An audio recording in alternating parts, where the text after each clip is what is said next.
Hello, people of the internet. Welcome back to another review, discussion, retrospective, whatever we want to actually call this series. With me as all. Really, Oh, go ahead. it's not really a review this time. Kind of. Sort of. Yes. But as always, with me, it's Classified, aka Nick. We are going to be talking about one of our favorite games from 2019, but clearly swept our Game of the Year awards that year. Fire Emblem Three Houses. It just celebrated its second birthday earlier this week.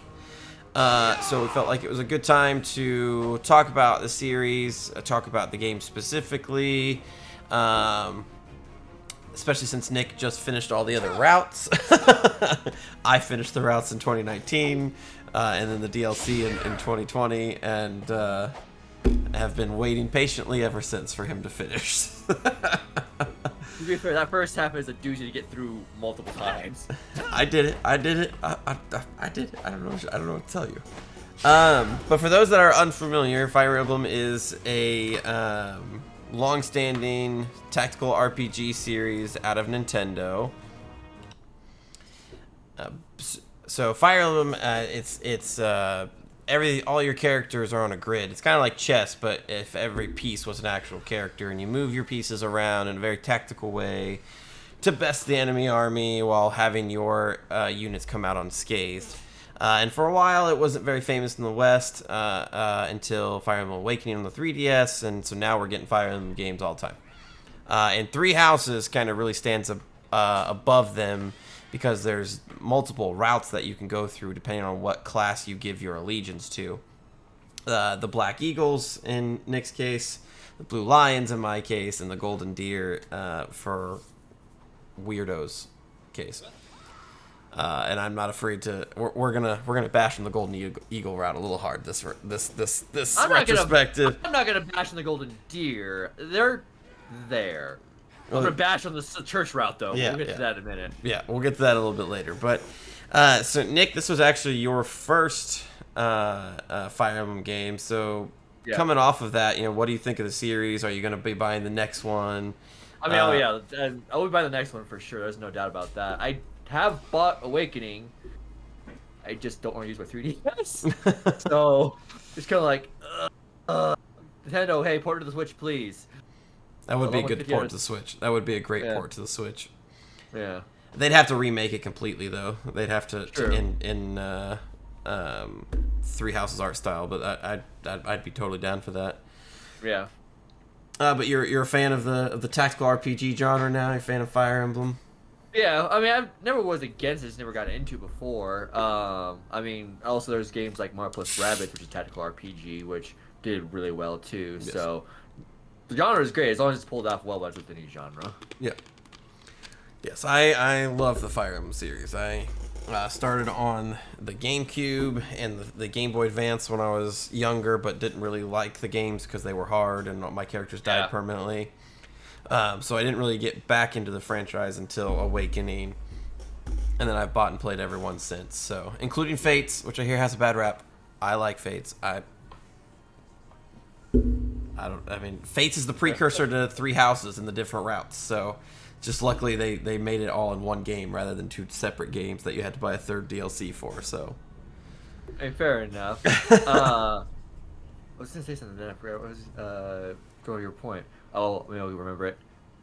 Yeah, so we thought we'd start off by talking about just like general gameplay expression, opinions, and general impressions of the game. Then we'd go a little bit more granular and talk about each individual component of the game, the pre-time skip missions, after time skip missions, which represent the 4 different routes, and then the DLC, and then we'll conclude. So starting with a gameplay, like I said, it's a grid-based system. You have different classes for all the different characters, and that affects what abilities and what weapons they can use. Pretty standard stuff if you've ever played a tactical RPG. I mean, all of them are that's kind of the general makeup about it. What makes Fire Emblem so special is the relationship mechanic. If you fight alongside someone, You will build a relationship with them. You'll do, as your relationship grows, you'll do more damage in co-attacks. You'll have a higher percentage of co-attacks. Maybe they'll jump in and defend you sometimes. And then you get to see that relationship play off the battlefield as well, where there's dialogue and cute moments between the characters. And that's really what kind of sets Fire Emblem apart from, like, say, your Final Fantasy Tactics, where it's literally the same makeup. Well, also Fire Emblem before had the triangle system of sword beats lance, lance beats axe, axe beats sword. I believe it was. No, it's lance beats sword, sword beats axe, axe beats lance. Yeah, which 3 Houses got rid of. Yes, it's sort of there, but if you don't apply that ability to that character, it won't take effect. So it took a lot of liberties with the formula that Fire Emblem had before. They also introduced a new weapon style as well. Was it the gauntlets? The brawling, the gauntlets, the brawling. I'm certain bows were there before, and obviously magic was there before. But also, I mean, compared to other games like I mentioned, Plus Robots earlier, because I feel like that one was like baby's first technical RPG. This is a bit more advanced, so there is still a learning curve to it because you have to manage a lot of characters. Yes. Because the game makes you, because it runs on a calendar system similar to Persona, but it's not as robust. Yes. But like you only go once a week. You can have options to do like explore a monastery, take a nap, go to a seminar, things like that. But during the week, you're going to be teaching your class, and you're going to teach them different skills. But you don't have enough energy to teach everybody, so you have to kind of pick and choose your battles, your skill trees, and who you're going to use, and focus on them.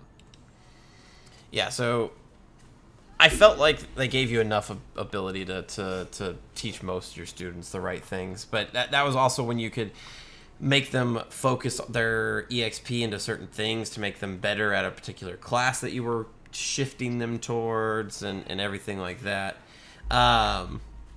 Which they did have they did have elements of in previous Fire Emblem games. It just they themed this around the school since you're a teacher. Yeah, definitely a lot more moving parts for this one. Yes, compared to other ones. Yes. Now, as a first-time Fire Emblem player, did you think that affected your ability to get into the game? No, not at all. Just the opposite, honestly. Just the opposite. I felt like it got me more into the game because I was trying to get. Because obviously, the first time you're gonna play this game, you're gonna have a harder time with it to an extent, because you can recruit most students from other classes into yours, but it's super hard to do that with the limited time you have. So you're really just gonna be focusing on the students you have from the get-go. So I had to focus on, hey, I need to get this student to be my healer because I don't really have much options. Also, I think it's mechanic introduced in Awakening, which is the casual and classic mechanic. Yes. You played in casual, so if someone died, that's fine. They just retreated off the battlefield. Yeah, I played in classic, so I couldn't afford to make mistakes. But even in that mode, the game has an answer for newcomers where you have the rewind mechanic where you can go back essentially several turns and redo the turn that you did to save your unit from critical damage or anything like that. Which was something that was new to the series as well, which I thought was nice. I always play, ever since Awakening, I always play in casual mode for my first complete playthrough, because it takes the stress off. It allows me to enjoy the game a little bit more, and then I usually try to go at a harder difficulty in the classic mode since I kind of know what is expected of me in those senses. So it just allows me to enjoy the game that I want to play. I want the way I want to, which I think is paramount for games. Because then you just have the option. People are going to do whatever they want to do. So, well, I guess let's jump into a little bit more of a granular sense. We'll talk about the first half of the game, which is the same in all routes, no matter what class you decide to be a part of. The first half of the game before a 5-year time skip is the exact same, with a couple differences between Just certain classes, but you'll be talking to that class you picked, obviously, and going yes, to the events with that class. But those events are going to still happen, yes, regardless. yes. So your character Byleth, as they are like canonically known, you can name them whatever the heck you want to, is the son slash daughter, depending on whatever you choose. Female Byleth is superior Byleth, but that's just me. Fish eyes kind of scare the creep sometimes. Yeah. You are the son slash daughter of a mercenary who formerly worked at this monastery. You kind of get roped into defending some of their students, and then they're like, "Hey, you want to come work for us?" And you're like, I'm the same age as the kids." And they're like, "No, you've got tons of real life experience being a mercenary and stuff. Come teach our children." So then you get to pick one of the 3 classes: the Golden Deer, the Black Eagles, or the Blue Lions. And each of the classes has kind of a head student that's like the main character of this arc, essentially. So the Blue Lions has Dimitri, who is a prince in the Fargus kingdom. Yeah. Holy Kingdom of Fargus. Yeah, Holy Kingdom of Fargus. You have Claude, who is... He's from the Lancaster Alliance, which is this like coalition of smaller states on the eastern side of Fodlan, which is the continent they're on. He'll be the upcoming Duke. Yes, essentially. And then you have Nick. Go ahead, talk about Edelgard. So you were going, so I was like, oh, okay. Yeah, Edelgard. I mean, so you have the Black Eagle House, which is led by Edelgard, who is she's the future emperor of the Adrestian Empire. Yes. I just wanted him to talk about it because when we get to Edelgard, he's just going to gush for... I'm not going to gush. You're going to gush over Dimitri. Let's be real. The crit damage. The wonderful, beautiful crit damage.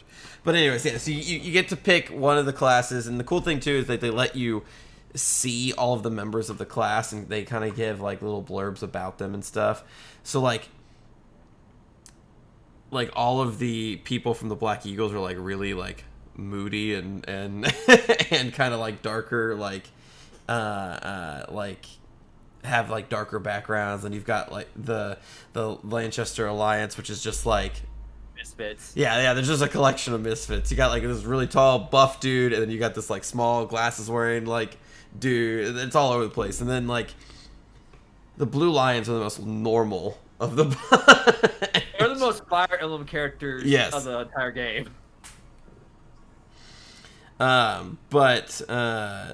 So yes, you get to pick whatever one you go with, and then you'll go on a series of missions with them, teaching them along the way. Loosely kind of like slowly peeling away like the bigger story of the entire game.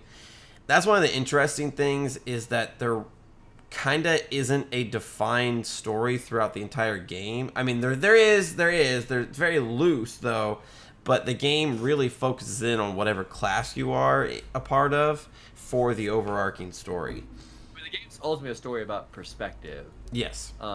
There really isn't you're going to have your agreements with one side or another, because what's going to happen eventually in the halfway mark, but there really isn't a full-on good guy or bad guy. All of them, every character that leads each route has blood on their hands, but they're also fighting for something they believe in, which you could agree with what they're fighting for. Yes. Including the church, which is very interesting. So like everybody's got their own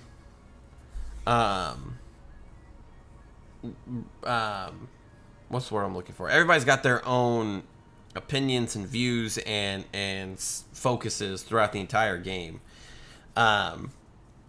Like Dimitri basically wants to stop the military actions of the Ardestian Empire, and expand the Holy Kingdom of Fargus' influence. Claude's just trying to hold everything together. He's trying to reform, society, and we'll get once we start going into each route things. And Edelgard wants to end the class system that is plaguing the continent. Yes. So it's very interesting because whatever one you pick, you're going to get a different side of a story, and there's not really like a canon story, sort of, No. kind of, which is very interesting and kind of weird, honestly. Um, and if you don't play every route, you're bound to talk to somebody that only has one slice of the puzzle, or maybe you have two or three. So it's even further interesting. Which playing all four routes is a Herculean task. It is. It is a Herculean task. I mean, it took me 2 years to do it. Because I had to realize that the first half, getting to that first half of the game is a little difficult because it is virtually the same every time you go through it. Yes. No, it did say there's 4 other routes in the future. One route does split, and we'll kind of get into who it is in a minute. But basically you have to play through that first half 3 times. And there's not much difference, as we said. So Yes. that third go, you're really feeling like, I've done this before. Mm-hmm. Oh, God. It's still good. Don't get us wrong. It's still really well written. Yes. But there is no difference. I mean, the same story beats are happening beat for beat. Just certain characters are in different positions a little bit, but that's about it. Yeah.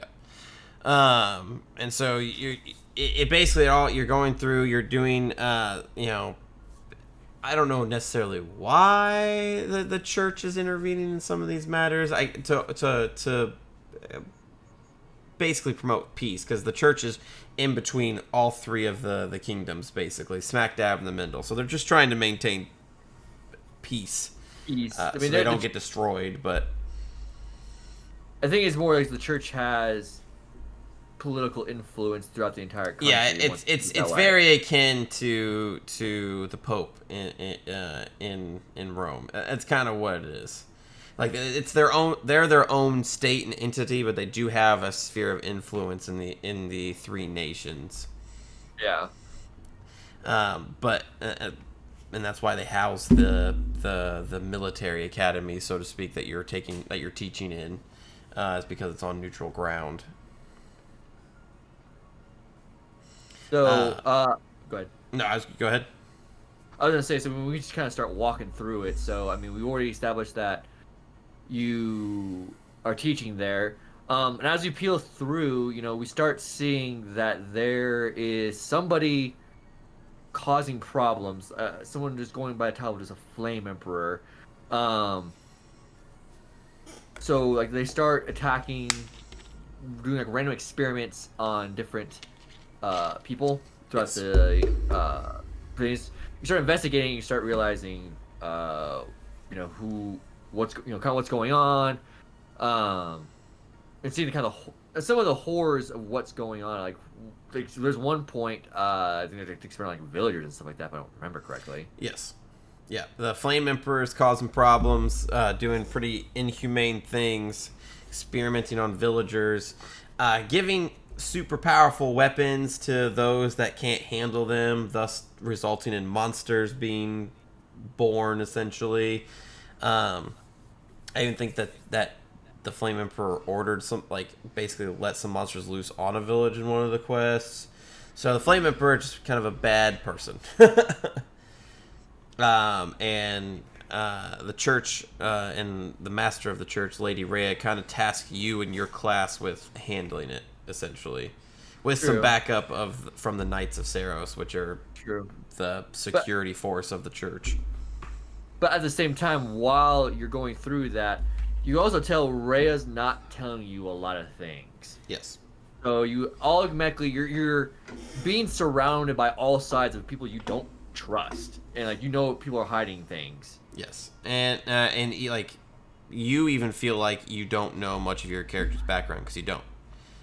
Byleth is just the child of a mercenary who's super skilled, and you don't really get any other information besides that until I'd say 60% through the first half of the game, where it's revealed that through battle, of course, that you are a descendant of Saros, which is the religion. What's the god's name? It's not Saros, is it? Sothis, Thosis. Yeah. Sothis, who's also in Byla's head. Yes. And so you find out that you're basically her, kind of, but not really, but kind of. Yeah. So you get a new hair dye that turns your hair lighter green. Yeah, because at that point, Geralt, Byla's father, is killed by a double agent, basically. You chase her down, and they trap Byleth in darkness, and to escape, essentially Sothis fuses with Byleth, and Byleth kind of goes Super Saiyan to an extent. I mean, essentially, lighter Yeah. hair color, and you never have to worry about dying ever again. So Yeah. so you get a whole new set of powers, access to magic, cool new chain sword, just start beating people down. But after it happens, like, Rhea is not happy. Well, not necessarily not happy, but She's ecstatic if Yeah. that is happening. Exactly. She becomes really pushy about this. She wants you to go down into the tomb below the monastery to receive a revelation, and she wants you to sit on this throne, which is the throne you see in the main menu of the game. Um, but when you get down there, nothing really happens in Byleth sits on the throne. And we're kind of going over kind of missing a lot of the game just because the first half is not where the start of the game. if you're gonna play the game, you're gonna play it multiple times anyway. So Yeah. we're just gonna hit broad strokes. You're gonna hit broad strokes. The second half is where the true story is at. Yes. But once Byleth, they kind of realize nothing's happening to Byleth once he's on that throne. This is where crap hits the fan Yes. for every single round. Yeah. So the Flame Emperor shows up. You do battle with them, and it's revealed that Edelgard is the Flame Emperor, basically supplanting herself in the monastery to basically be an inside track. And depending on what house you pick, she's either friend or foe. She wants to bring down the monastery because she thinks that's the cause of the class divide, essentially. Yeah, because they have not been. They're not saints. Let's just put it that way. They're not saints as they claim to be. Yeah. And so then you rally your forces to fight or to help Edelgard. Rhea. Go ahead. I was gonna say, sort of. So, I mean, no matter what route you pick of the three, you're going to fight Edelgard at this moment in the tomb. If you choose the Golden Deer route or the Blue Lion route, you have no choice in what happens. You have to fight Edelgard, period. If you were the Black Eagle route, however, you, depending on how you hung out, depending on what you did like a month or two beforehand of the events, you have to hang out with Edelgard when she goes to the throne, back to her country. And she only on the first, like the second to last month of the first half. If you don't do this, you actually don't have a choice to save Edelgard or not. You have to fight her. But really, if you're playing the game on the first of the month, just go hang out and talk to everybody. Like, legitimately, don't do anything else. Yes. But once with her route, you have a choice of either killing her or siding with her, and that is the split of the church route and Edelgard's route of Crimson Flower. Yeah. Yeah, so you fight Edelgard. Edelgard escapes, basically, comes back with a bigger army, and says, "What up, bro?" And so, in order to defend the monastery, Rhea goes apeshit and transforms into a giant dragon, because she, too, has, like, a fraction of the power of Thosis, basically. Transforms into a giant dragon, devastates the battlefield. You don't listen to Rhea when Rhea says to get off the battlefield, and you get knocked down into a chasm and wake up 5 years later to a very different world than the one that you were just in. And that basically concludes the first half, and depending on what route you go to, whatever class you pick determines the next part of the game. Your students are older, wiser, and the whole continent of Fodlan is at war in all 3 routes, and so you get a different story depending on what route you pick. So, what route would you like to start with, Nick? Let's start with. I mean, we'll see with our personals for the final 2. So, I just start with the church route and get out of the way. Okay. The church route's the worst. Yeah, the church route is the worst. Definitely feels like an afterthought. I assume out of the choice of siding with the villain, I think that they needed something as a backup plan for those that didn't want to side with Edelgard, which I would assume is very few because you've bonded with Edelgard for the past half of the run. So I mean, it still takes about 45 hours to get to that point. yeah. So I don't know, yeah. but yeah. So when you fight Edelgard, you basically choose not to side with her. Yeah. And she goes, "Okay, well, me and Hubert are leaving." So you lose 2 of your main units because every main class person has a like retainer essentially. Yeah. And they're always your second best unit. So yeah. you lose your top 2 units and side with the Church of Saros. So And you have the rest of the Black Eagles, the Knights of Saros, and then any classmates that you recruited for the rest of the run. And take it to Edelgard. Excuse me. And so you get set. So to fill the shoes of Edelgard and Hubert, they put in Seth and Flame, and that they just don't compare to any of the House Lord duos. Just not even close. yeah. And really, why we say this route is the worst is just because if I don't believe most people are not going to make Silver Snow the first time they play through the Black Eagle House. You're going to choose with Edelgard most typically, but more than likely you're not going. If you're not going to go with Edelgard, you're going to choose another route first. And the Golden Deer route is basically a more fleshed out story, similar story than the church route. Yes. And on top of that, the final boss of the church route is the Archbishop of the church. Yes. They reuse, since it derives from the Black Eagles route, they reuse a lot of the assets from the Black Eagles route. Yeah. It just makes no sense because I mean, like, well, I was just spoiling, but we'll circle back to the story of the Black Eagles in a little while. But obviously, if you're gonna start with Edelgard, her whole thing is I'm gonna take down the church, so it makes sense. Her final boss is the Archbishop because of that rivalry. But the church route, you're working for the Archbishop, so why are you fighting? And it comes out of left field, like just she's okay. All of a sudden, she just snaps. Yep. And you don't learn anything interesting. It feels like a half-baked version of the Golden Deer story. Yep. It feels like an afterthought. Like they decided that what if somebody doesn't want to side with Edelgard? What do we do?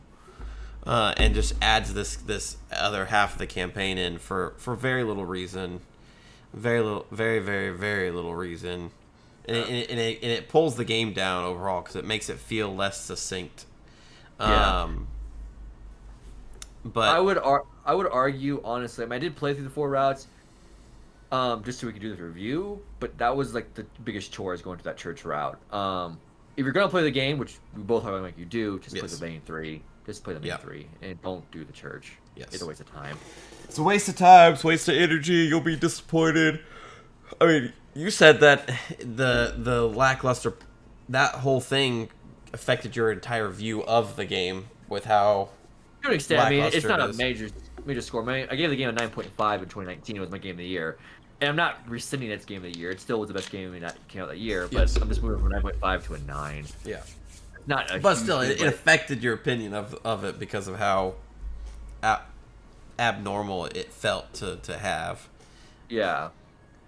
Yeah, that church route was the last route I did, and it kind of ended as a whimper. Luckily, I did the DLC after, and it kind of brought me back up. But yeah, the church route, not very good. I will say it is a harder route, especially because mostly just because you lose your best 2 units. But for me, I had a save file because I did the Black Eagle route second. I had a save file at the choice to fight or to stand by Edelgard prepared. So my second route, I didn't recruit a whole lot of people yet to that route, so I did not have a lot of people to work with. I didn't either, because the Black Eagle House was my first, so I had the same thing. So I had nobody. But thank God I had the DLC, so I just went down to the abyss. I'm like, hey, y'all with me now. Yeah. Come on. Yeah.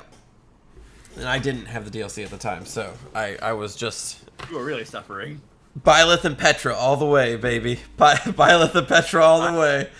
I had Byleth and Bernie. That's what Bernie was just critting everything like a sniper. I'm like, okay, please keep doing that. Yeah, Bernie was fine for me too, and I also had Mercedes, but Petra, when you make her an assassin,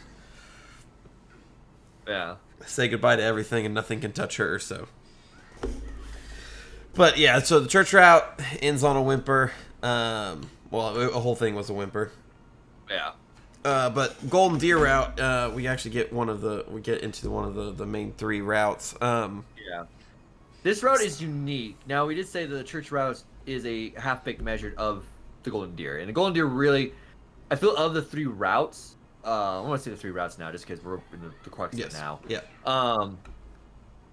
Really is the lore-focused route of the three. The world lore of the three. Yeah. Yeah. The Blue Lions really focuses on the conflict between Dimitri and Edelgard, and the Black Eagles focuses on the conflict between Edelgard and Rhea. So it really just focuses on conflict, whereas Claude's whole thing is he wants the truth and is willing to do whatever he can to get it to an extent. Yes. So you get a lot of the backstory around the Saros religion and the backstory on these 12 magical weapons. The elites. Yes. And where they come from. Yes. And all of the swords and stuff like that. Yeah. And this mysterious figure known as Nemesis, who tried to bring down the Church of Saros hundreds of years prior to the game. Which is it. That stuff is important before we start even talking about the route and what we liked and what we didn't like. That stuff is important, but as you'll find out, it could have been done better, or it could have been in the other routes. Because I mean, go ahead. I was saying, I don't know if you've done it in the other routes. I think those two other routes are just so well self-contained. I don't feel we want to add to that, but I do think you could have done it a little better. Now, granted, I think we're both somewhat in the minority opinion, because I'm not sure what polls are, but I think Golden Deer was actually the most popular route picked. I'm not sure. I don't know. I don't know. That's weird, but I don't know. But I know there's like who think the Golden Deer are the best, and we're here to say no, they're not. No, absolutely not. No, granted, they are good though. They're not. Yes. If I'm gonna give the other two houses, a 10 and a 9.5, they're getting an 8. That's still a grade. Yes. But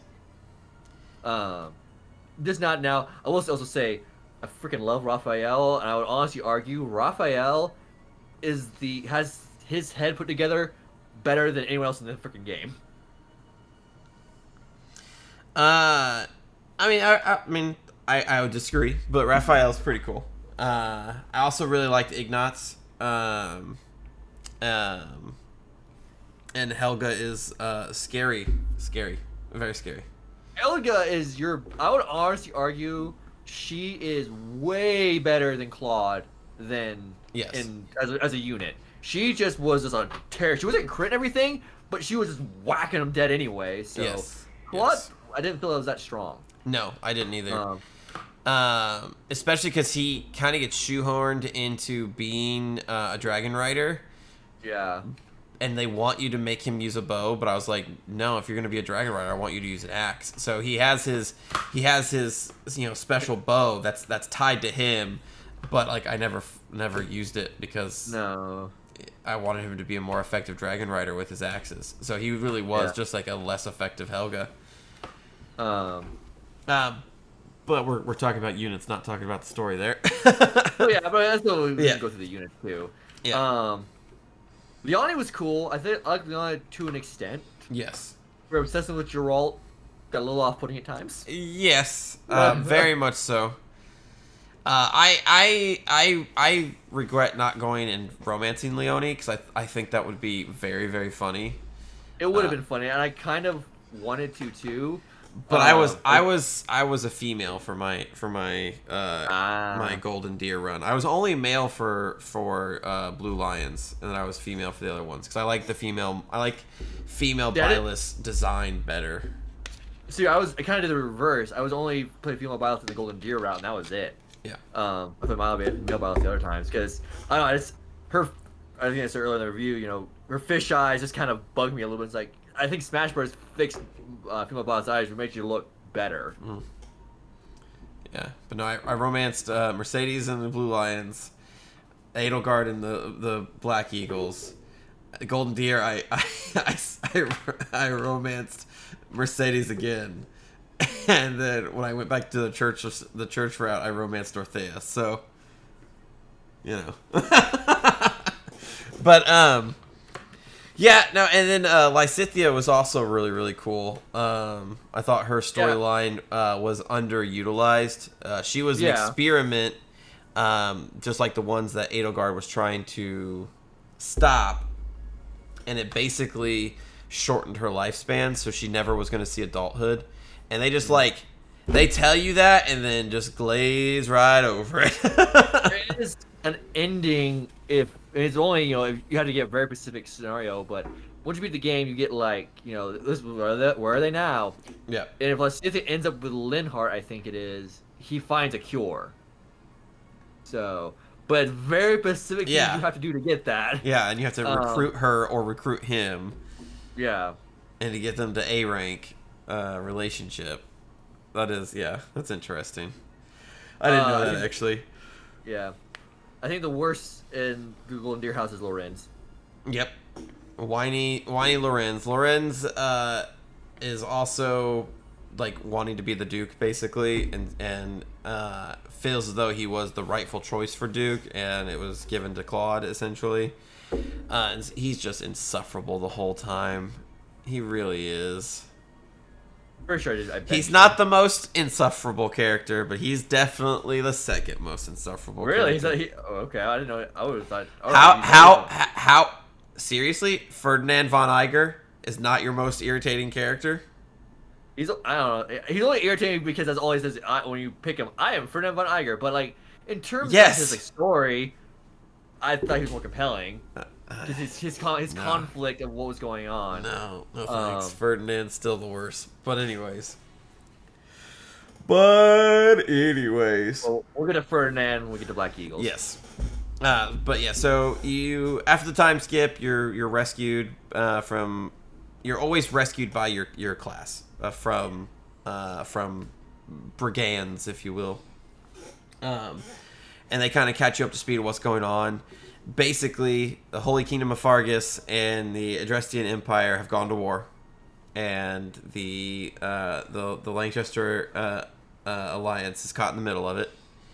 And Claude is frantically just trying to hold everybody together because you have some kingdoms that are allying themselves with Fargus, some kingdoms are allying with the Adrestians, and if that happens, then they're just going to lose themselves. So Claude is trying to keep everything together.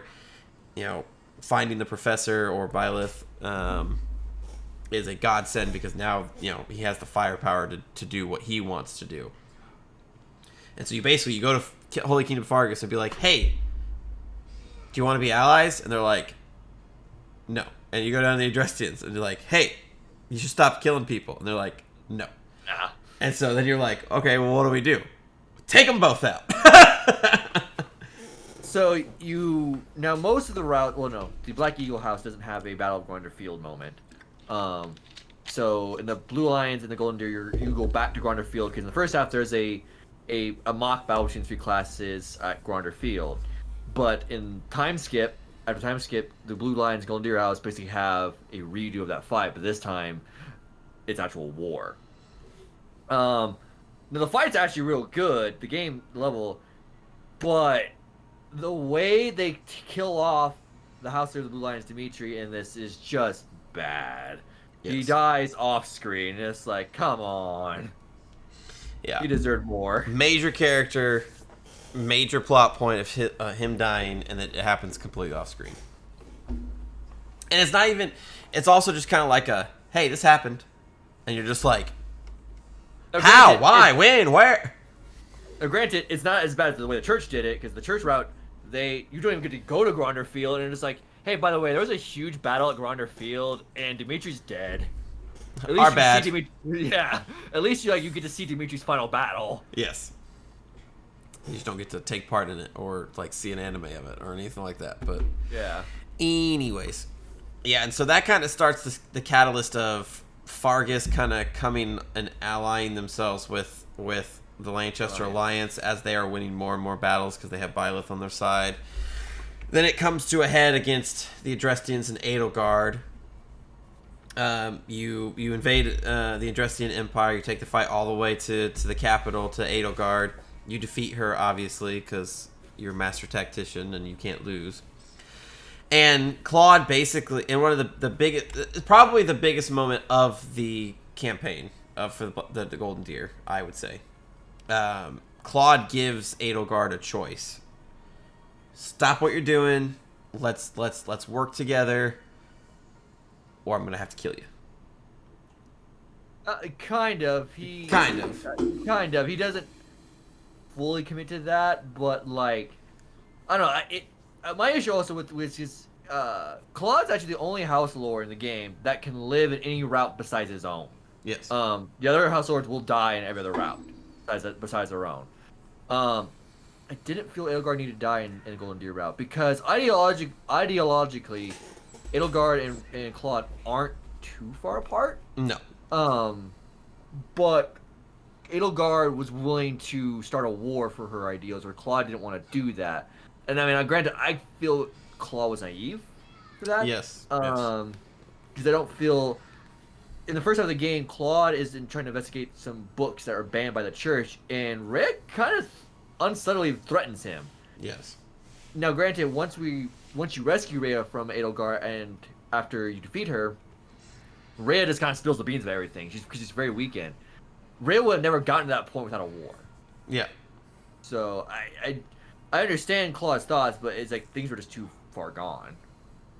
If you want to change had to come by blood. Yeah. Go ahead. So after that, though, this happens both in the church route as well. It was a game where we said the church route is just back. It's a half-baked version of Golden Deer. Hubert leaves behind a note saying, "Hey, this is a contingency plan in case Edelgard falls. We've been working with a group called Those Who Slither in the Dark, and those who slither in the dark were the ones who really backed Nemesis in the first place." Yeah, that's so stupid. It's so stupid. It's so stupid. But continue. It's so stupid. I think our issue with this, it just feels.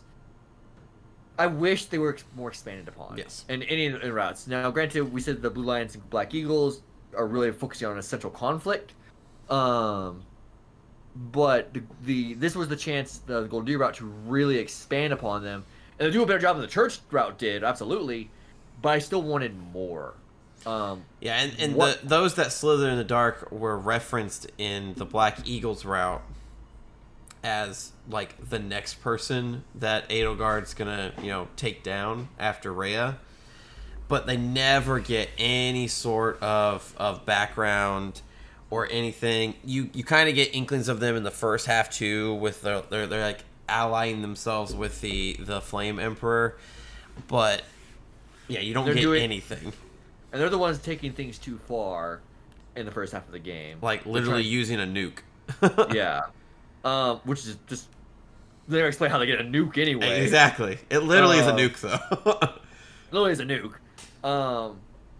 But they're experimenting in the Golden Deer route to bring Nemesis back. Which again kind of comes out of left field, which leads into the final battle of the Golden Deer route is against Nemesis. Yeah. Again, a character we've been told about, but now is just back from the dead and is on a rampage. Yeah, you see him in the first cutscene of the game. The game opens with a fight between We're cutscene next to you right now. Yeah, that one.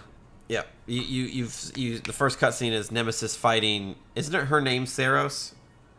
That's the name Ray was going by back then with Yeah, Saros. yes, But yeah. yeah. And yeah, that's literally all you know. And you get told that the 12 weapons are created by him or something along those lines, but like that's it. That's all. Yeah, I, I, the mechanics of the boss fight were cool. I liked how you really had to take down his 10 elites to get to him first. But again, it just felt I know nothing about this character. I Yeah. don't.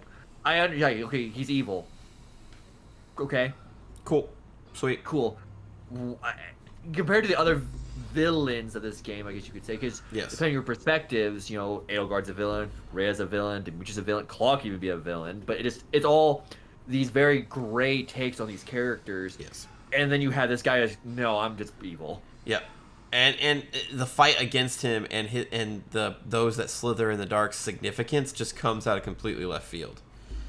Especially for someone like me that did the blue line route before the golden deer, I killed Edelgard and was like, all right, cool, let's go, sweet, we're done, on to the next route. And then it's like, oh no, here's 3 more chapters that have very little to do with whatever you were just doing.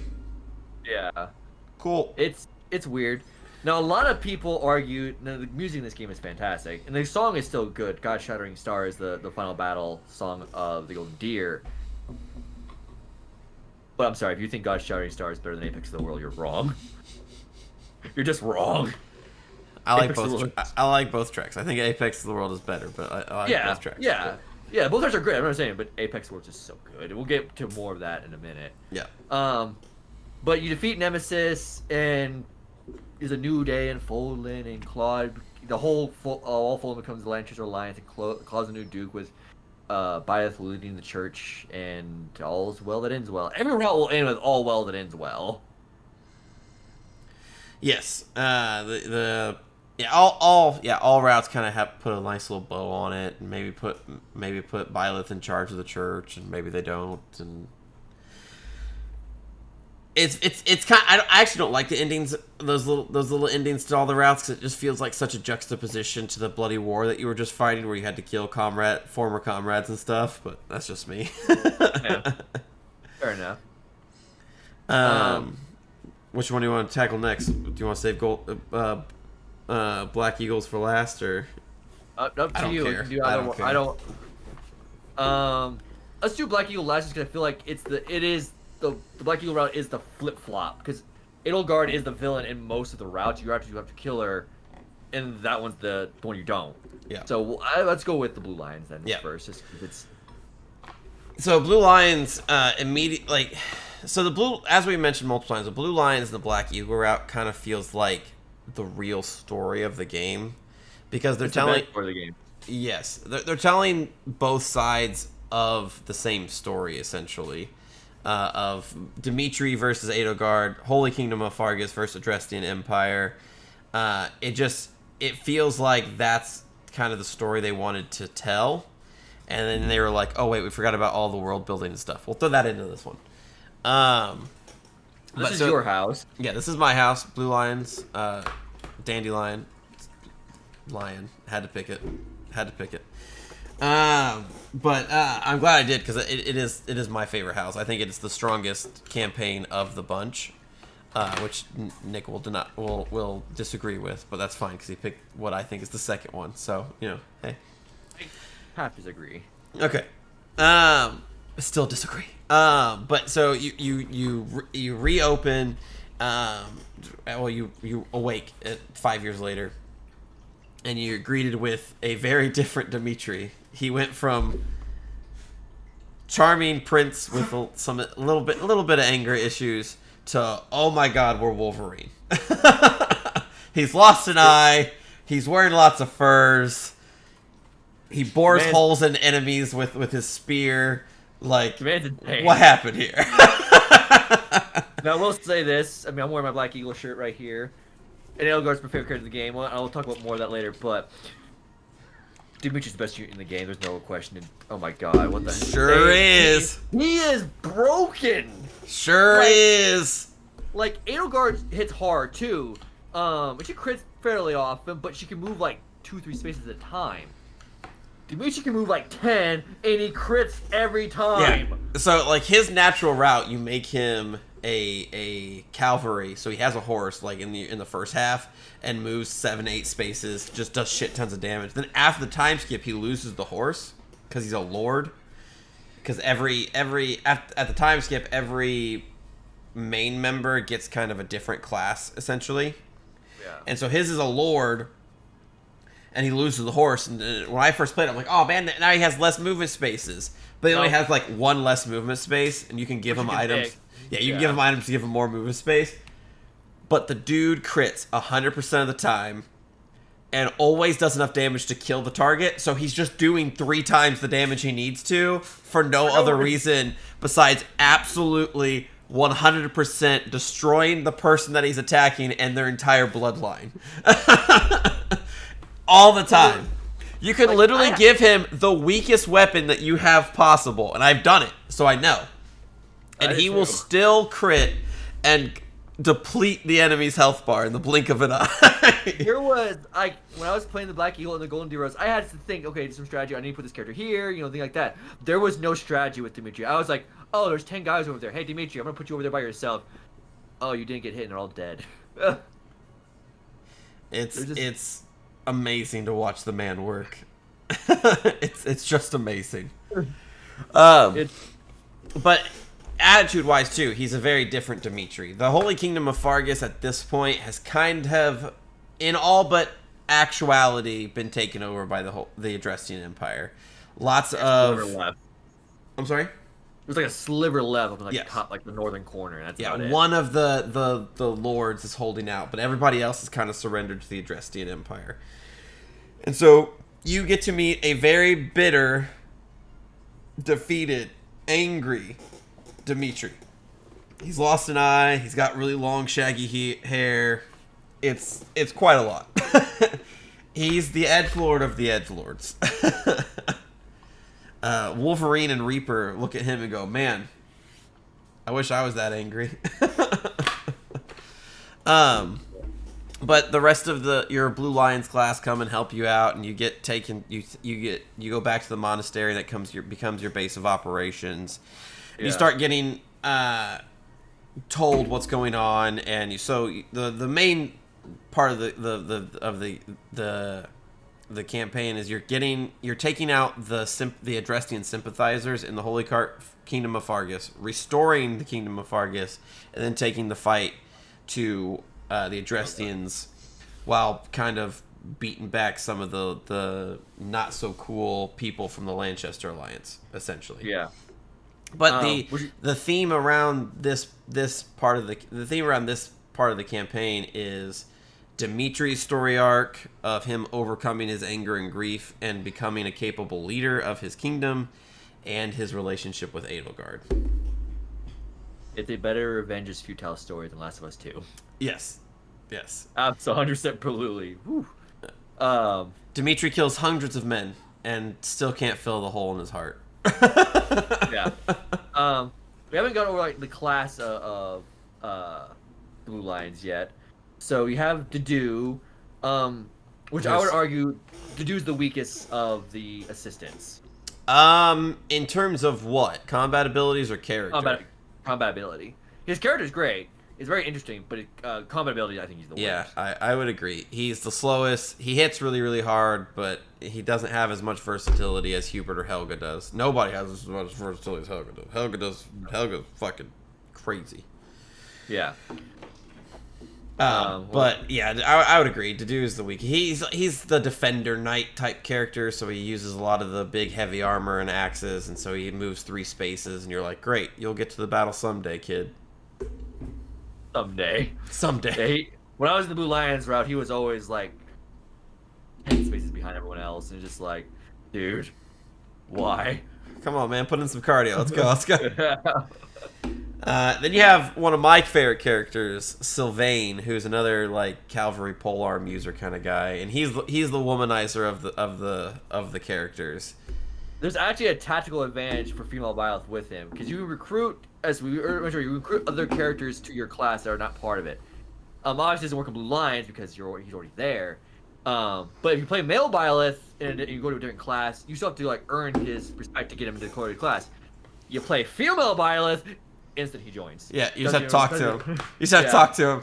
It's great. That was so useful in my other playthroughs because then I had a character that I knew that I could rely on.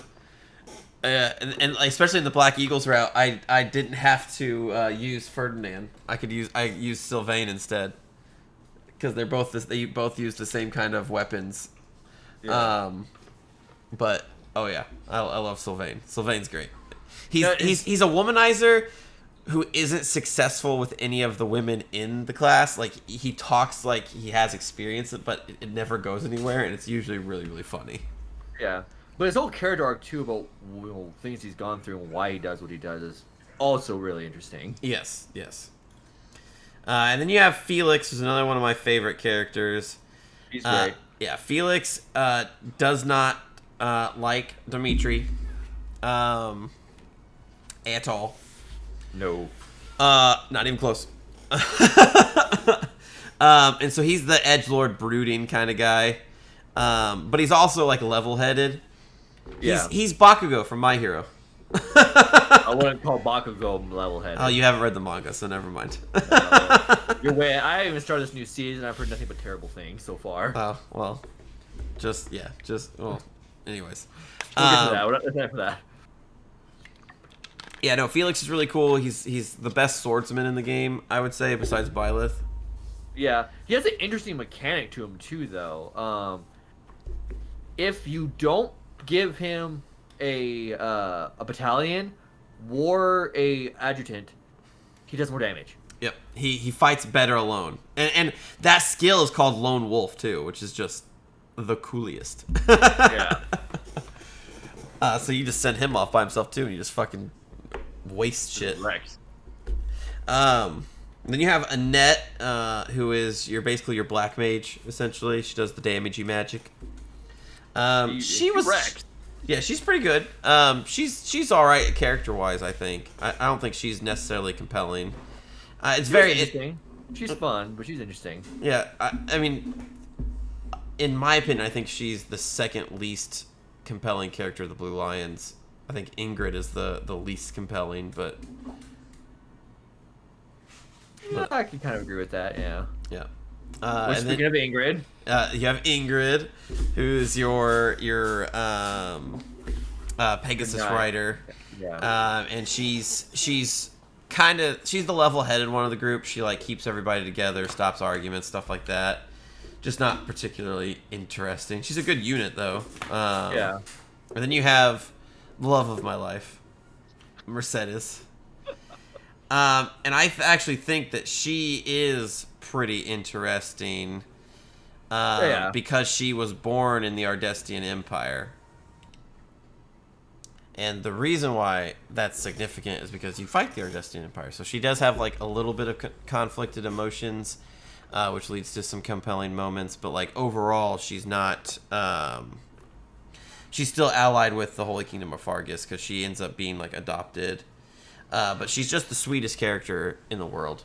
She's just the sweetest character in the world. I would argue she's the best. She's the best healer in the game.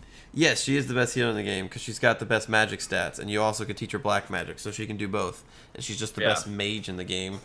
And she's so sweet and so caring. She's like the mom character of the group, but she's just beautiful. She's great. I married her twice, so you know, as a man and as a female. But yeah, she's just great. She's awesome. And that's everybody, right? That's all the Black Eagles. Yeah. Yep. No, I mean the Blue Lions. Yeah, you're right. Yep. Tongue twister. Yeah, so you knock out some of the Ardestian Empire sympathizers, and then you try to go and recruit Claude to get Claude's help, but the Lanchester Alliance just up in flames at this point. And so you basically help him escape while quelling the Ardestian Empire sympathizers, and then move your forces into the Ardestian Empire. You take over a major fort. Those that slither in the dark launch a nuke, and you're like, what the fuck? Yeah. I do think we're kind of glossing over. I think one of the best parts of it. So throughout most of the journey of early parts of the Blue Lions, Dimitri's kind of an asshole. Yes, yes, yes, yes. Um, because like they suggest um to him at first, like, hey, we should go break the Kingdom of Fargus free so we can have more allies. And he is just so obsessed with killing Edelgard for a tragedy that arguably she herself didn't cause, but someone in her family did. Yes. Um, but he's just so bloodlust that he can't see straight. And so he's like, no, we're just going to go straight to her. Um, and I would argue it's probably one of the best things in the game is so the House Lord who was able to kind of keep some form of Fargus still alive, Rodrigue, catches up with you. And he's on your team for a while. And one of the missions you meet with Go. so yeah, you recruit this girl, and she, you play the routes before the Blue Lines. You recognize who this girl is. She's the daughter of one of the generals of the Justinian Empire. But if you don't, you probably don't know who this girl is. But by this point, her parents are dead, and she tells Dimitri, "I just want to kill the people who killed my parents." And he's being blood's like, I don't know, cool, you gotta some revenge, and lets her on. Um, and I'm sitting there going when I'm playing there because the Blue Lions was the third round I played. So I was like, you're the person who killed her parents, dude. She's coming after you. Yep. Yep. Um, That was the first route. That was the first route I played, and I was like, "Oh, yeah, yeah. she's coming after you, dude." To To which I wasn't worried because I just watched him do 300 damage to a lowly soldier, so I was like, "Yeah, he's fine." he's fine. So after the battle on the bridge, he is surrounded by something, and she sneak attacks him. Is about to actually kill him, and Rodrigue sacrifices himself to save him. The girl is killed, but after she sees what happens. But Dimitri now full on sees what the cost of his revenge was. Yeah. And I think after that, there's a scene back in the monastery where he's pouring down rain, but it's just between Byleth and Dimitri, and Dimitri coming to realization of what has happened and what the things he's done. And honestly, it's probably one of the most well-acted scenes in the entire game. Yeah. Yeah. It's his arc is so well defined in the game. It's not even funny. Like after that happens, he just does a 180 just like that. He's like, I got to be a better leader. I got to let this anger go, and it's really cool to watch because of how defined the character arc is. And nobody else has a character arc as defined as his. No, he has the best character arc in the game. I say as someone who's firmly in the Black Eagle house. I love Edelgard, but she doesn't have the character arc he has. No. There is a full redemption arc for Dimitri. Yeah. And with his new lease on life, he actually does care about Edelgard because they were childhood friends growing up before all of these politics and war and stuff like that. And so when they are on the eve of storming the Adrestian capital, he calls a meeting with her where it's just him and Byleth and her and Hubert, and they just talk. And Dimitri flat out asks her, is there any way that we can resolve this without violence? And Edelgard is the one that refuses it. And so Dimitri reluctantly goes to war with Edelgard in the final battle, which is not I think it's the weakest final battle, unfortunately, with monstrified Edelgard. I think it's the weakest one because A, Dimitri's overpowered, and B, the map's not well thought out. No. You have it's this like throne room. It's really really big and open, and there's smaller rooms on the side that are just full of enemies. I mean, I do think it's a more thematically fitting than this. Yeah. Yes. But I also think that she's Monster Edelgard is also just the easiest boss too. Again, because Dimitri's overpowered, but she doesn't really do much. No, no. You don't have to take like with at least with Nemesis, you have to take out things to get to him. There's nothing you have to take out. You just have to get to Edelgard. Yeah. She's in the very back of the map. It's a pretty And she decent doesn't map. move at all, ever. No. She's just there. Now, granted, Go ahead. No, go ahead. I was gonna say now I had a dumb rule. We'll get to, like Edelgard the best. We'll get to this, but I had dumb rule throughout my entire adventure with this. Only Byleth would kill Edelgard. It's what she would have wanted.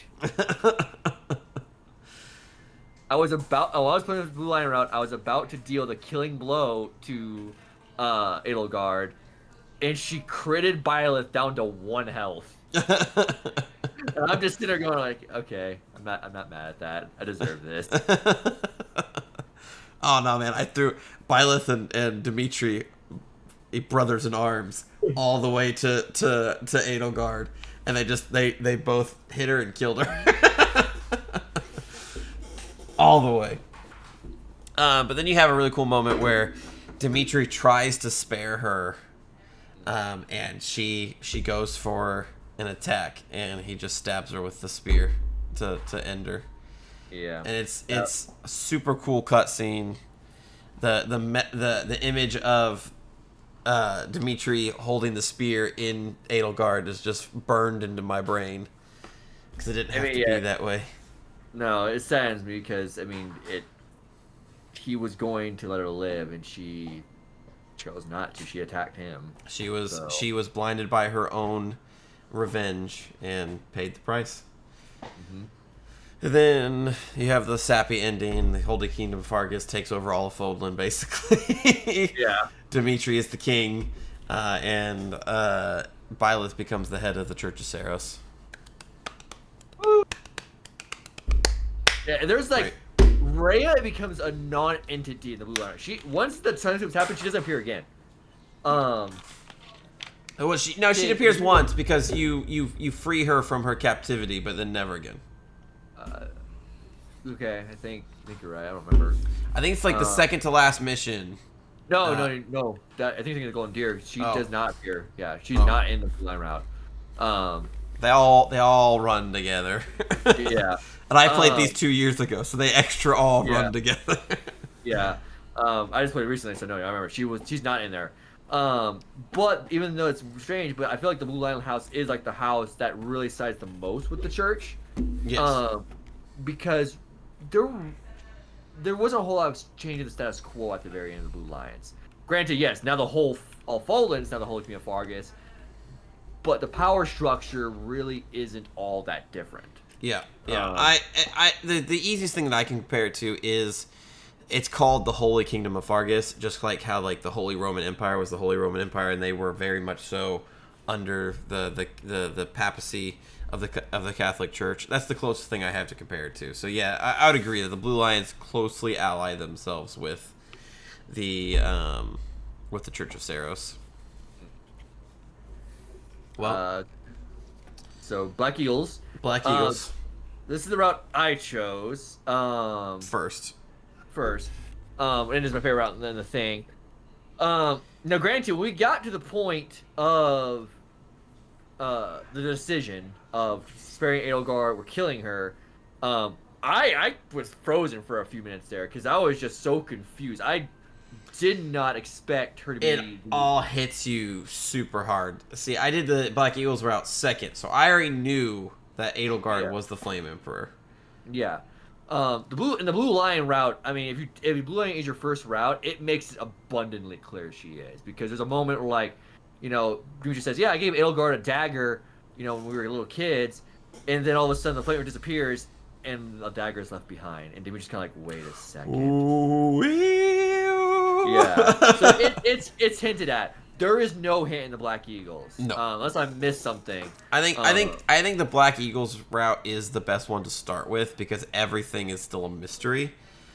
Because the second the Flame Emperor, like the second the dagger thing happens in Blue Lion's route, I'm like, okay, Edelgard's the Flame Emperor. And so when you do, since the the pre time skip route is the exact same in every single class. The second the Flame Emperor pops up in the Black Eagle route, I'm like, well, it's Edelgard. She was standing right next to me, so where'd she go? But it's Edelgard. Yeah. But I never realized that. So I'm like, if she's flying attack, I'm like, what the crap? What the you were my student. What's going on? And then the decision came like, hey, Rose like, no, kill her. I was like, I feel betrayed, but I want an explanation. And killing her, I'm not gonna get my explanation. So I'm like, but ultimately, I was just like, I don't trust Rhea. I had a distrust of her from the get go, and that's also does because your father Geralt tells you don't trust her for most of the game. She's kind of banging into you. So I just had a distrust. So I sat there going, I don't know why Edelgard is doing what she did, but I feel like she have a good reason. Yes. Yeah. So, and I think that's exactly what the game wanted you to do. Essentially, was to trust Edelgard. Well, not to necessarily trust Edelgard, but to be conflicted. Yeah. But once you make the leap, the game takes on a very different structure, to an extent, a little bit of a different structure of things that happen versus the other routes in the game. Because, as I mentioned before, Edelgard is a villain in the other 3 routes. She is killed. You actively go after her and kill her in all 3, besides her own, obviously. But all 3 of the other routes have a defend the monastery moment right before the time skip. Now you're attacking the monastery.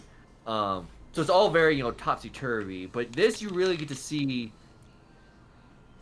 I want to say, the true Edelgard, because you realize, and this is true for all of them, Byleth has a very, I would say, calming effect on them, but he mellows them out a lot. Yeah. Edelgard goes off the deep end in a lot of the routes, especially the Blue Lions route. But she's not going off the deep end at all, and she very much goes, I'm not going to do certain things to do this. I still want to win, but I'm not win at any cost. Yeah. She also, strangely enough, when you reunite with her, post time skip at the Goddess Tower where we find Dimitri or Claude, her route is the only route where you don't have a fight outside the monastery against a bunch of thieves. The church, Blue Lions, and Gold Deer all have that, and then they all have the class comes back, but not hers. Nope, the class is there and just chilling. Also, her route also doesn't have an anime cutscene when you reunite with her in the good way. Strangely, the church route, you still reunite with her. Yes. And the double says, but it's so, if you like Edelgard, it's so sad. Yeah. But going back to the try with her route, it's touching. I always liked how, Dimitri's very off-putting at first when you reunite with him. He's just like, he thinks you're a ghost. And it's just like, are you here to torture me too? He's lost his mind to the revenge. Yeah. Claude's just Claude when you reunite with him. Claude's just like, I knew you'd be alive. Yeah. Oh. Yeah. World's like, gone to shit, but let's fix it. Yeah. I like Edelgard's because Edelgard feels most human. Because she hasn't lost her mind, but she's still shocked to see you. It's been 5 years. You fell down a cliff. Yeah. And she seems the most happy that, hey, you're alive and you still want to fight with me. So that endeared her more to me. Also, you find out she's kind of a dork. She tells you she spent all night coming up with a name for your team, and it's the Black Eagle Strike Force. And it's like, that you spent all night for this. Yeah, I would say that I think the Black Eagle route is where you get to see the true Edelgard, because you can tell in the first half of the game that she wants to come out of her shell, but she's doing the whole Flaming Emperor thing, and she's very distrustful. But once you side with her, that's when she's like, okay, I can breathe, I can trust. And so I would agree. I think it is the true Edelgard, where she is kind of a dork and kind of a reluctant leader, but knows that she's the only person for the job type scenario. So there's a whole thing if you're exploring the monastery one time where she won't let you into her room because she's painting a picture of Byleth. Yeah. So it's just like, oh, okay. Simpin. Oh yeah, she's definitely simps for Byleth. Not even close. Yeah. But So you really this route does paint the church, I would say, arguably in the most negative light. Yes. And it's not even a close competition. The Golden Deer somewhat show like, hey, the church didn't do some whacked up stuff too, but it still tries to make pieces of it. And this route, like, nah, the church has got to go. Yeah. Um, Now, what fascinates me is I do like in her route because some routes, they try to make her seem like she just doesn't hate. She hates the whole entirety of the religion of the church. But this route shows like she doesn't hate the religion of the church. She just hates the entity of it. Yes. Because she's still like when you walk around the monastery, which she's kind of taken over. There's still people that say, "Yeah, no, I still believe in the faith, but Rhea's corrupt and she got to go." Yeah. It's kind of like the organized religion type thing. There's still plenty of people that are of whatever faith, but just don't like the organized entity of it. That tells you what to believe and what that's what she's has a problem with. Which is a fair thing. Yes. Her route is the shortest though of the four, by a significant margin. Golden Deer and Blue Lions are about 21 chapters. Silver Snow is 20. Hers is 17. Yep. It's yeah. So, then I would argue maybe they should have been a bit more. Maybe you should have had an opportunity to take down those who are sort of in the dark. But her route is filled with some interesting details. You first kind of realize, okay, we're gonna take down the Lesser Lions first because they're the easiest to take down. Yep. You can actually spare Claude, and as I say, Claude can actually live in every single route. Yeah. He just screws off in Blue Lions, like a deuces. Yeah, you save him from the Adrestian Empire, and he's like, "Thanks, man. I'm out. Good luck. Yeah. See ya." In Silver Snow, he goes missing. I'm sure he screwed up to Elmira again. Yeah. And then this route, if you spare him, you can kill him. But if you spare, which I don't understand why you would kill him. I don't feel there's a need. Yeah, I didn't kill him. I spared him. Yeah, but if you spare him, he's just like, cool. Thanks for sparing me. Bye.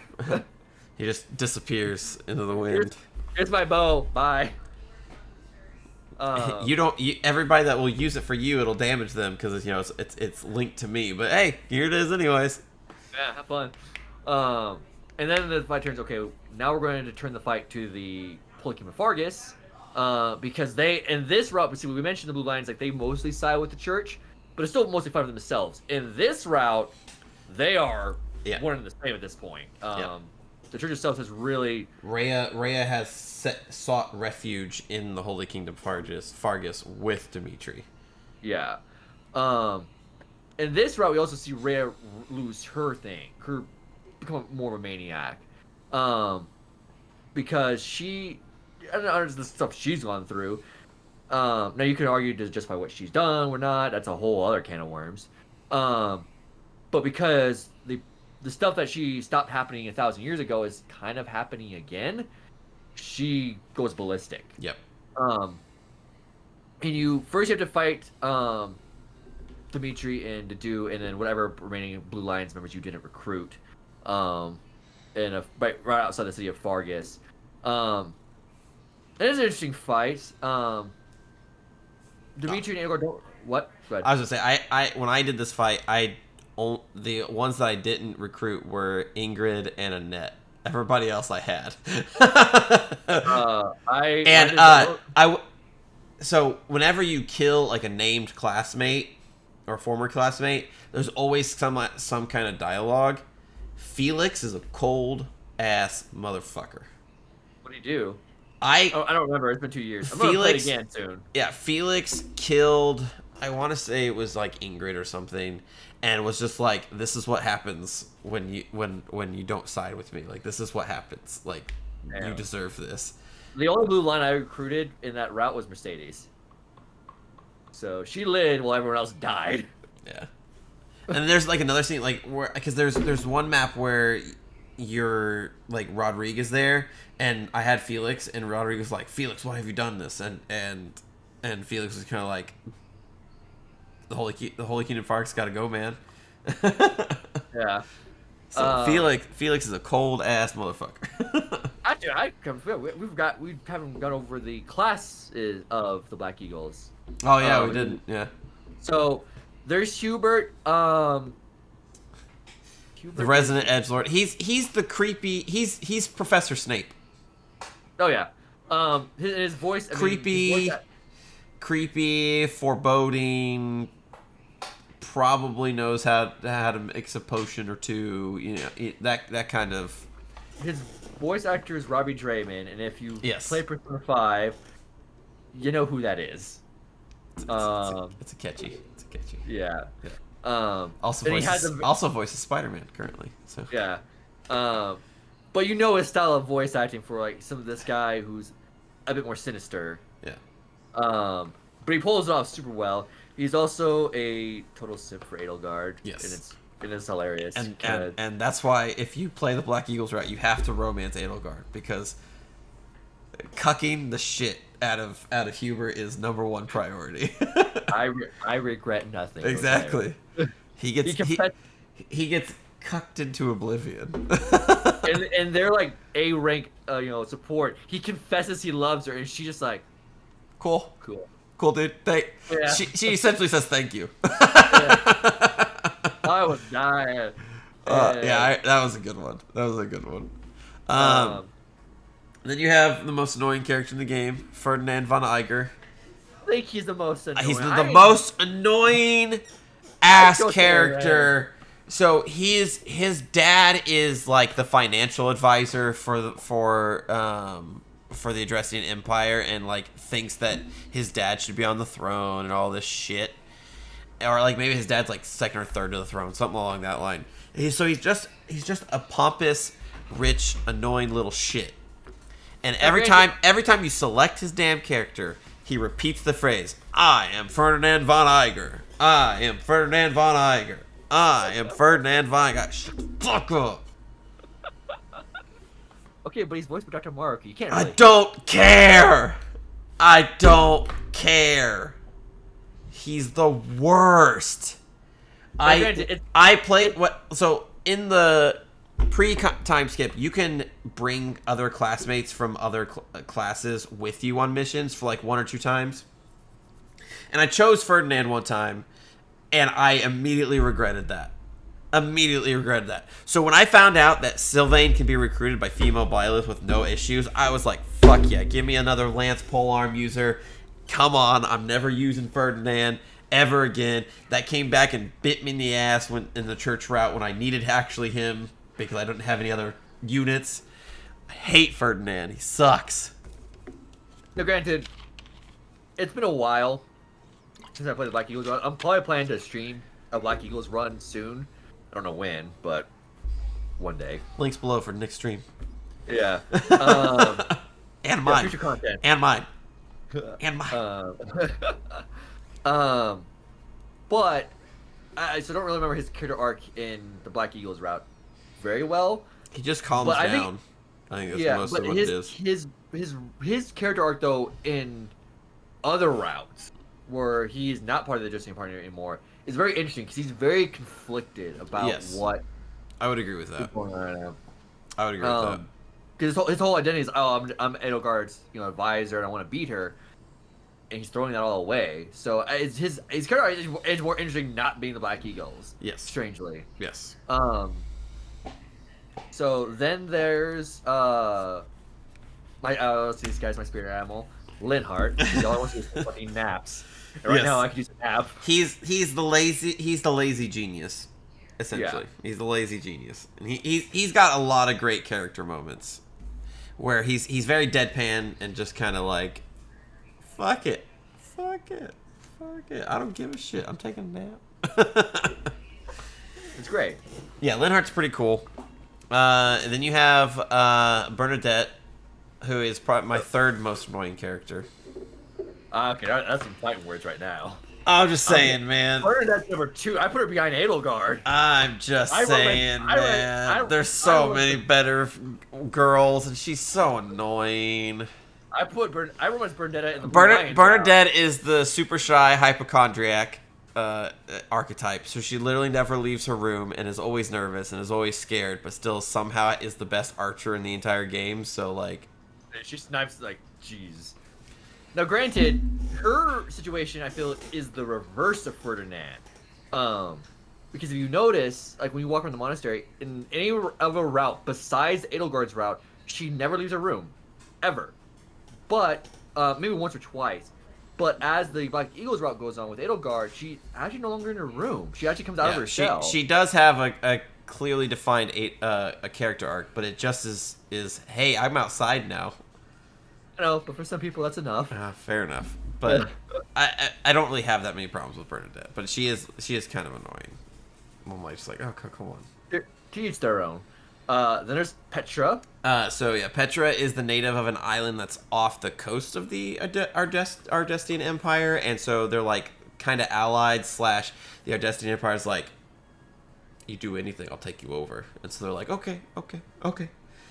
So she's cool. She's like exotic compared to the rest of the class, and she doesn't speak English that well, essentially. So she's the fish out of water type character. But at least do a lot of good comedic moments, and I think she's the third best unit in the game, behind That's high play. behind Dimitri and Helga. I think she's third because you make her an assassin, man, and she just lights stuff up. I mean, to each their own. I honestly think I don't know if you got her. You probably didn't, but you could. The DLC you can recruit the merchant Anna. Yeah, I know. Yeah, I have her. Yep, Okay, I think she's a better assassin than Petra, but that's just me. Anna is very good too. Yeah, but she's in every Fire Emblem game. So, Yeah, well, she's a war profiteer. well, yes, she is. Yes, she is. Yes, she is. There needs to be a Fire Emblem game where she's like the big villain. That would be awesome. I'd be totally down for that. That would be hilarious. That would be hilarious. I kind of forgot about Caspar. Yes, Caspar. He's forgettable. Flies under the radar. Not because he's short. Not because he's short. Although I will say his post time skip design, his armor design is so cool. And I do the layered armor thing where he wears that instead of his class armor because it's just so cool. He's got like an armored chest that's under a cloak, but you still get the pauldrons. It's pretty cool. It's pretty cool. Yeah, but he's alright. Caspar's pretty good. He's one of the brawlers. He's one of the two like preset brawlers. Raphael and him are like the preset brawlers. Anybody can use any weapon they want, but it kind of shoehorns you in. It tells you what they're best at right at the beginning of the game. And him and Raphael are the two natural brawlers. Yeah, I mean, I honestly think Caspar's probably the weakest of the Black Eagle House. He's just kind of there. Yeah. He has a less defined arc similar to Ferdinand's, where he's conflicted because he's kind of like the Adrestian's like cheerleader, and then gets conflicted with what's going on in the other routes. So Also probably one more besides Edelgard herself, probably the most interesting character, Dorothea. Yep. The second love of my life. She's I didn't so romance cool. her. I didn't romance her at all. You bastard. You rat bastard. She deserves love. So she is the oldest amongst all the students. And gets basically gifted the ability to come to the academy because she actually grew up poor and is a singer. It kind of alludes that she sings in some shisty nightclubs basically. Yeah. And she's just there waiting for a rich husband to come along and take care of her is essentially like what she like markets herself as. But deep down she's actually like a very caring and noble person. And she's the black mage of the class. But she makes the best dance. Kind of. Yeah, she's the best dancer in the game because I mean everyone has a class a dancer outfit because you can make Edelgard the dancer if you wanted to, or Dimitri the dancer if you wanted to, which don't make Dimitri the dancer, dear God. Let him kill people. Yes. But you could. Yes.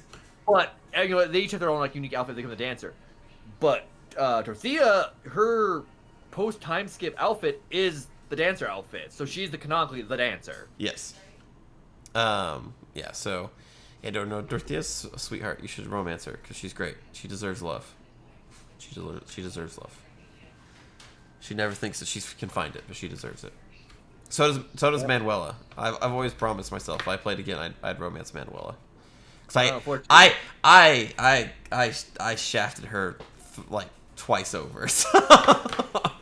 Well, unfortunately, giving me because I play the game again. I'm doing Black Eagles, and it's gonna be Edelgard again. Yeah. It's been 2 years. Consistency, I guess. It's not as bad as Makoto, but that's a different story. Yeah.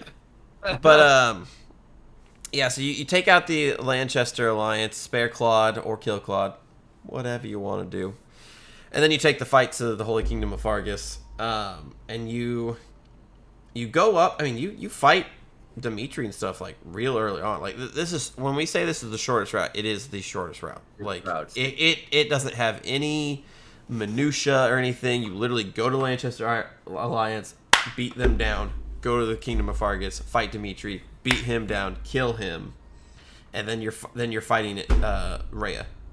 Like it really just like bam, bam, bam, bam, bam.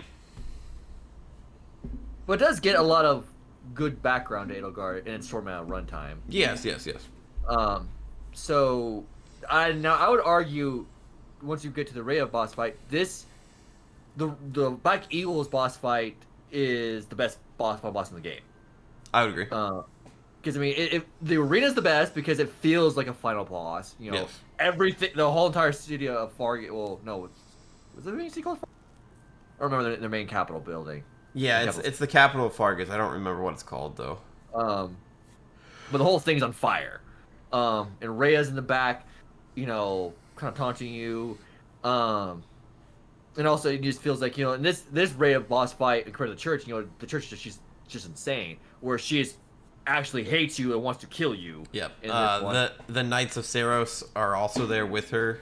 A lot of characters get blocked out from being. I would argue the Black Eagle route, the Edelgard, is the most restrictive in terms of who you can recruit. Because you can't recruit Hilda for some reason. You can recruit your Hilda into the Blue Lions, but you can't recruit Hilda. You can even recruit Hilda into the church, but not into the Edelgard route. Which, you know, maybe if Hilda's character had a animosity towards Edelgard, like shown in the first half, but that's never established. So it just no. You can recruit the Knights of Saros into any route you want besides Edelgard's, but that makes sense. Yeah, because you're fighting the church.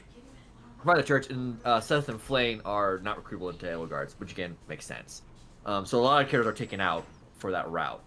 But in this one, Seth and Flame have already. I think Seth and Flame try to attack the monastery. That's like the first thing you do in the time skip for Black Eagles. If Byleth attacks them, they actually can be spared and they just go into hiding. If anyone else attacks them, they get killed. Yep. But the Saros are in this area fighting kind of a last stand with Rhea. And now I didn't have these moments. I'm planning to experiment with a little bit once I replay it. But I know, like, Gilbert is in that final area, which yes. Gilbert is Annette's father. It's Catherine, Gilbert. I want to say there's a third one, but I can't remember. Cyril. Yeah. Cyril's the worst. Cyril's the worst. Poor Cyril. I hate that guy. He is the most annoying character in the game. Not Ferdinand, not Lorenz, Cyril. Whatever you say. I mean, the man's a simp for Rhea. I mean, dear God. I thought Hubert was a simp, but no. It's Cyril. It's Cyril. But anyway, Cyril's. I was fine with him dying. What I wanted to do is I want to have Annette attack Gilbert and Shamir attack Catherine, because I feel like that would be like the most like sad thing to see in that final fight. Yes, I agree. Oof. Yeah. But yeah, you kill Rhea. The happy ending starts. I think. Like, sort of. Yeah. Go ahead. It baits you for the sad ending and then it ends it and then it goes back. So, it's established throughout all the Sothis fuses with Byleth and Byleth becomes like super powerful because there's Rhea planted a crest stone in his heart. So a lot of times throughout the game they mention that Byleth doesn't really have a heartbeat, because the crest stone is still is implanted there. Um, so Edelgard and Byleth kill Rhea, um, and that kind of gives the last bit of power that even so that you could have in this world, where it's because Rhea put it there. I don't know. Um, but it causes Byleth to fall because whoever was keeping the cryststone there is gone. So he falls down and Edelgard's trying to hold them and listen to her heartbeat. She doesn't hear anything, and she thinks they're dead. But kind of moments after the thing goes away, her Violet's heart starts beating for the first time, and their hair goes back to normal. So Sultan's power has left them. But I like this one the best. Now, I mean, I don't know about you, but I like this one the best because I feel like this is the only route where Byleth gets their humanity back. Yes, I agree. This is my favorite, like, happy of the endings, because, like, in the other ones, Byleth gets shoehorned into becoming the leader of the church, whereas this one they kind of get their ability to create their own fate outside of the church. So yeah, I definitely like this one the best. Mm. Yep. And then you ride off into the sunset with whoever you married. Edelgard for you. Edelgard. I mean, Edelgard I feel like for you're me. gonna. So if you do that right, you're gonna do Edelgard like 99% of the time. Or Dorothea. Or do yeah, but Dorothea. fuck Edelgard. That just leaves the DLC. The Ashen Wolves, the secret fourth house. I didn't really. I liked Balthus as a unit. I think he's also a cool dude, but he's not. I didn't find any of them super compelling. I didn't either. I think that they marketed this DLC as like a secret fourth house. Oh my god! But it really just was like, hey, look at some of the other shitty stuff that the church has done. Yeah, here's some sewer people in there. Yeah, that's literally it. Like it just the DLC should have been focusing on. I honestly don't think the DLC should have been like had anything to do with the characters we played as. I think the DLC should have been 1,000 years ago. We see the fight between Rhea and Nemesis to really learn about who the Slytherins I would really agree. are. I would agree. Yeah, this one just the DLC was just there. Yeah, you learn about Byleth's mom and what happened there, and there was some guy obsessed with her, and just like, okay. Yeah. Now the real unique thing about the DLC though, which is cool, it's cool and sad at the same time, because really the four sewer rats, I'm gonna keep calling them that. I mean, that's what they are. Yeah, aren't the star of the show. The star of the show is the three House Lords, as they are in the main game. Yes. But this is the only time in the game at all you get all three House Lords at the same time. Yes, you get you get a pre-selected group of students with you for this mini adventure.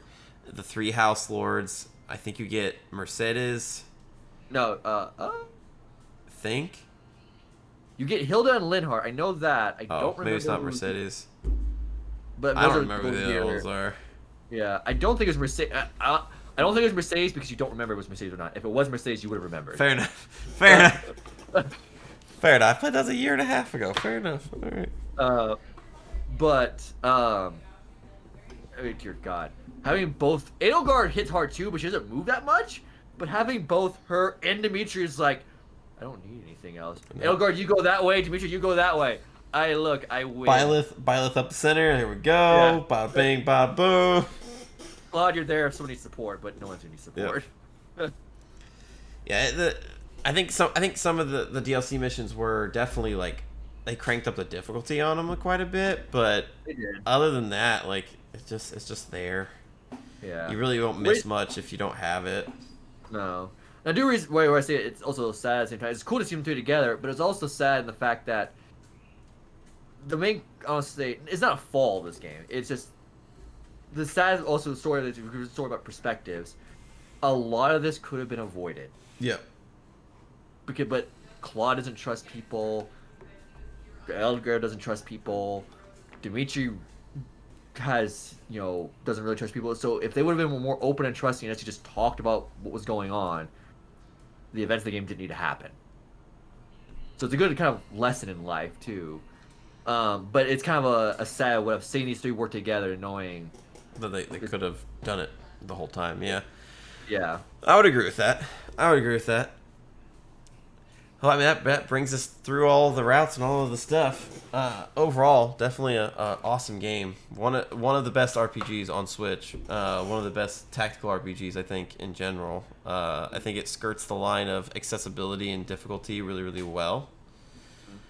I think it brings in new features like a heavier emphasis on the dialogue side of things when talking, like when trying to recruit other classmates, because you actually have to like give them gifts and persuade them and stuff like that, and that's not something that really happens in the other games. You just have the romance thing where if you fight in the square next to me, we'll get points towards better companionship, where in this one they actually have to do that and more. So I like all those elements. The calendar system is pretty fun, I think. I don't think I'd want to see it return in a future game just because it would feel out of place. I want to see it return, but fleshed out more. I don't want them to copy like Persona style, but make it a little bit more Persona style. Yeah, maybe where most days have something going on rather than just like one or two a week. Yeah, make it feel more fleshed out. Yeah, I would agree with that then. But I also would like to see another weapon type get added in, and maybe some newer classes as well. Just because that you can't go wrong there. I don't know what they would do necessarily. Maybe they it's further in the future and they have like a gunner class that has like, you know, a pistol or something along those lines. You know, Weird, but I mean they could maybe pull it off. I don't know. it all depends on setting. I do think they're gonna have a hard time topping this game because this is the best-selling game in the franchise now. Yep. This was a lot of people's, including mine, first Fire Emblem, and it knocked it out of the park.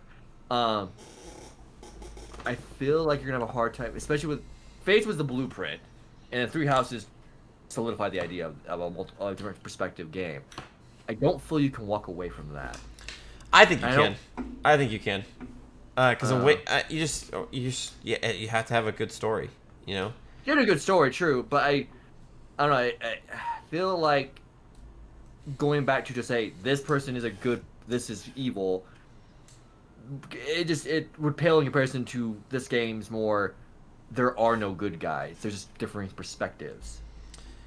Agreed, but I mean, I think as long as you fill the story with good characters and some compelling moments, ultimately, I think it'll be fine. I think you can do a non-segmented story and still be fine. Yeah, I mean, Awakening is regarded well, and that was not segmented. Exactly. So we'll see. You just have to have a good cast. Yeah. To be honest, I'm surprised we haven't heard anything about a new Fire Emblem or even anything. It's been 2 years. It's been 2 years, yeah. I mean, if I'm a betting man, we probably would hear something next year. If it's truly a priority for Nintendo to get out another one. Yeah, they could also do another remake and try and maybe remake Radiant Dawn. Yeah, that's true. Get some Ike action and some Roy action. Yeah. Who knows? I mean, the sky's the limit for Fire Emblem. I mean, every single one is selling better than the next one. So. Yeah. And Three Houses knocked it out. The future is there's no worry there. It's not some niche thing. Yeah. Fire Emblem will return. Yes, Fire Emblem will return, and so will we. We will do more videos. I think we're probably gonna have to do a review of Great Ace Attorney Chronicles. Oh, absolutely. That's a given. And some other games as we move through the fall. But yeah, we decided that this was a fun one to do just because we both love the game and Nick finally actually finished it. So. We thought we'd do one for July and talk about it. So, Nick, where can the lovely people of the internet find you? All links will be below in the comments as well. Yeah. So my Twitch channel is it's _classify __. I have an Instagram. It's at. I just don't remember it right now. It's drawing blank. Best to do is follow me on Twitter though. It's just it's classified. So I'm assuming you have your Twitter too as well. Yes, find me on Twitter at dandy_lion777 and then my Twitch channel dandylion_777. because there's people on the internet that won't let me have Dandelion, so whatevers. But yeah, definitely follow us and stay tuned for more content coming out of us. Nick, say goodbye to the lovely people of the internet. Hello. Goodbye.